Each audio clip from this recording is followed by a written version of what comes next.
Hello and welcome. Today we're at the Dollywood Park and we're about to take a look around the Wilderness Pass. Now there's lots of things to see and do within this section, but we are just coming from the Timber Canyon, which is the ride that you've seen just there, and a bit further down in the distance we've also just done Wildwood Grove as well. So this is the third video to be uploaded. I am uploading them in map order, so if you did have a map in front of you, you would know roughly where we are. Now in the Wilderness Pass there are lots and lots of different bits and pieces to see and do. You have some very large rides as well as a very large Christmas tree as well. The video for this Christmas tree has been fully uploaded already for the light show, but I will give you a sneak peek if you are new to the channel and hadn't seen it yet. It is amazing to see the whole park, so you do have to visualize what the park would look like in the darkness and with all the Christmas tree lights. But all of these tables and chairs and the benches that you can see now is all ready for you to sit down and have a look at this amazing light show just here. This is exactly what I mean about you having to use your imagination as you walk around the park, because everything is just themed and lit for Christmas. Obviously, currently when I was there, depending on what time of year that you're watching this, but it did look absolutely outstanding. Now, there is a video available of the park completely lit up at night as I just do a full park tour. So you've got lots of different zone videos for the Dollywood playlist, and then there will be at some point, depending on when you watch this and depending on when it's obviously uploaded, still to come will be a full tour video lit up at night. Now there are lots and lots of bits and pieces, like I was saying. As we go around, we will be looking for the Firechaser Express, the Firehouse Fun Yard. There's some games to play, that's right at the end. You've got the Plaza, Wilderness Pass, and the Wild Eagle. Now that thing is absolutely rapid, and it is my favourite ride at the park. It's super smooth, and it has some really rather surprisingly big drops in that, so I'm a big fan of that Wild Eagle. In the shopping, you've got the Eagle Flight Outfitters, which is the shop where you have to walk through, which we'll have a look at after you get off the Wild Eagle. You've got Hansville Wax Company, and then you've got the Volunteer Supply as well. And then for dining, you've got the Skyview Snacks, you've got Splinters Funnel Cakes, and the Dog House as well. So as we can see, we are going around and going to have a look at all the other little bits and pieces that they've got. This is Splinters. Again, you can see the Splinters special, and they've got some little jokes around. So acorn tossed in oak leaves, topped with freshly gated tree bark. There's lots of different signs and everything to read around the park. And again, you've got some little pay-to-play games. The green track to the left-hand side, that is one of the fire rides. That's a good quick ride, that one. That actually ends up going backwards at certain places. And then there's the Eagle, which is directly over from there. So just within this small section, it's not a massive section of the Wilderness Pass if you were to look at it on the map compared to some of the others. So say, for example, like Craftsman's Valley is absolutely massive, and it starts all the way from top to bottom. The bits and pieces that I've just read out is just a handful of bits and pieces, where Craftsman's Valley is maybe 3 or 4 times the size, but this really does pack a punch with regards to what is available ride-wise within this section of the park. And it's really nice how the park just sort of loops around, and you can just keep going from one zone to another to another. You don't have to worry about going left or right. You basically just keep walking in a straight line. It takes you from section to section to section, and then you will end up and start and finish depending on what way you went. But you can see the pace at the ride with the track. That is the, like I said, the fire ride, which I did actually manage to do a couple of times, and I did it at night as well. It's an experience to see it at night, because obviously you see all the park lit up with the Christmas tree lights.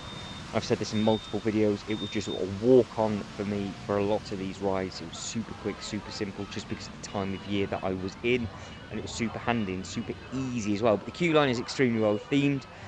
It's obviously, you can imagine, it's based on a fire, and you go through and round, and you just jump on, get on it, and your job is a good one. But it's all about being a hero. To sign up for volunteers needed, and then again you come up and come round and then come down as well. So it's one of those where if you are into your bigger rides, it's definitely a thing that you can see. You can see how quick it launches you out as well. So it launches you out, then you got the climb, and then you basically free fall back down and around the track, and then you finish backwards.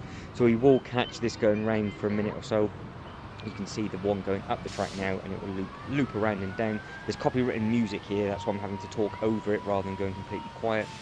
And then we will see a different wagon come in, and then it goes in backwards, and then we'll move on to the next section within this land. But you can see that there's plenty of storage lockers dotted all over the place. I didn't actually have to use any of them, because they do have the little bins now by all the rides as well. So I don't know if that was a thing that they did before COVID, after COVID, or it's just something that have always been there. But you could just take your bits and pieces on with you, and then you just had to leave them in. Obviously you couldn't have anything in your pockets, because it was throwing you around quite quickly as you can see it going around. The queue line, I can imagine, when it's busy, would take a good amount of time. They were having a problem with regards to how long the queues actually were on the screens, that you weren't actually getting any of those information. So I couldn't actually tell you the queue lengths for the busier places, especially in the evenings and when it started to fill up because of the lights and things like that. They just didn't have that information to hand, and there was just a technical fault for the time that I was there. But I'm sure they would have got that up and running very, very quickly. But you can see the size of this track is large, and as that thing is still going round and down. And then we'll cut now to the next one, and you'll just see this one now coming in and backwards because it does shoot you round. The track goes really far onto the other side as well, and then you do quite a bit of it in reverse, and that's where you come back into the station. Obviously then gets reloaded, and then it spits you back out again, and then you are away. As we're coming back out, this is still the way I walked in. You can just see a little bit different at the park, and it's just at that point where all the leaves and everything are changing on the trees, and that is the Eagles. You can see how tall that ride was, and it was a very, very good bit of fun. You've got a nice little shop just in here where you've got some little bits and pieces that you can pick up, so we'll just have a sort of a walk through just so you can get an understanding of what is available here, and then we will, when we get off the actual Flying Eagle, have a better look at some of the bits and pieces. But this has a bit of everything. It's got your little toys, your sunglasses, drinks, and other little knick-knacky bits that you can pick up if you want to. And there's a couple of little food plazas as well. There's your little toys to play with the bubble machines. We've got some more eateries on the right hand side. You can see how everything's much closer within this section of the park compared to others, but that is your Splinters. That's the one that we read. And then we will go down and start hunting down, I do believe, the Eagle. Again, I'm saying it now, this whole section, like the Christmas tree was all lit up at night with Christmas decorations, and it did look absolutely amazing. So hopefully you can hunt down the evening video and you can see all of this lit up at night, and hopefully you enjoy it as much as I did walking around. It was good fun just to see it all lit up. You didn't really have to go on any of the rides. If you just wanted to spend an hour walking around and soaking it all in, you could do. But again, the time that I was there in the evening, I walked on anything that I wanted to get on, and it was just easy and fun for me. But I can imagine if you catch it at the wrong time, you will be waiting for a good amount of time in the queue. We're about halfway through the video, and you can see the size of the wingspan of that Eagle. We will cut through and walk up, have a quick look at the queue line. We'll have a quick look at the train as well. There wasn't really an advantage point as such to be able to see it going around on the track. There are videos available online where people have filmed on there, but there are warnings everywhere saying do not use your cameras and things on the ride, obviously. So I don't know if you could actually have it with a proper GoPro attachment. That's something that I never asked. I don't know what the rules and regs are at this park compared to Merlin run parks, for example, because Merlin, it is just categorically you're not allowed anything on any ride as such. So it is difficult to actually film on some of the rides, even though I know it's what you guys like to see. But I will learn more and more when I go to bigger parks like this, because I think they might be a little bit more lenient if you do have the proper attachments potentially. But then I'm not 100% sure, so I will try and find out for you. But obviously, if you do know, please let me know in the comments below, because it'll always be handy to know what the rules and regs are for when I come back. I would imagine some of the rides you would be okay with, but some of them I don't think you could do without the correct attachment, because this, for example, is just far too quick. So potentially some of the videos that you find online might be from their press days, and then or you get invited to come in and film, and you know, you have all the proper equipment and the gear and everything like that. But there's no way you could just hold your phone, for example, and go around. You would need to have the proper attachments that you would need to when you go down the water slides and everything. So again, just imagine this full. I would like to know how long it would take to get on.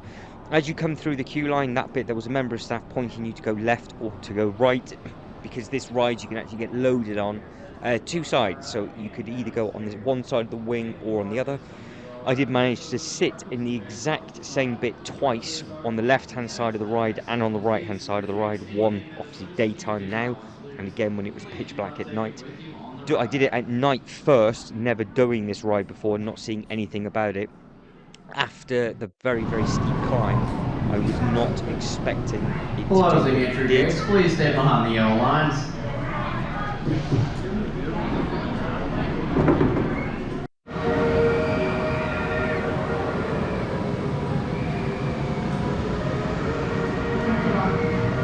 But it was a very good bit of fun, so I just went quiet for him, just telling everybody to stand behind the yellow lines. And then the that is the train that you can hear in the background as well. So that was running throughout the whole day. It was easy-ish enough to get on during the day, but in the evening it was basically, that would just be the rest of your night. So from when it started to go dark, every single person in the park wanted to get on the Dollywood Express just to have a look around, but you can just see how wider area that is for the queue line and everything, and the ride was absolutely spectacular. Now we are still coming out the exit. The exit at the ride, which I do believe we will be doing now, will then actually end up walking through the shop.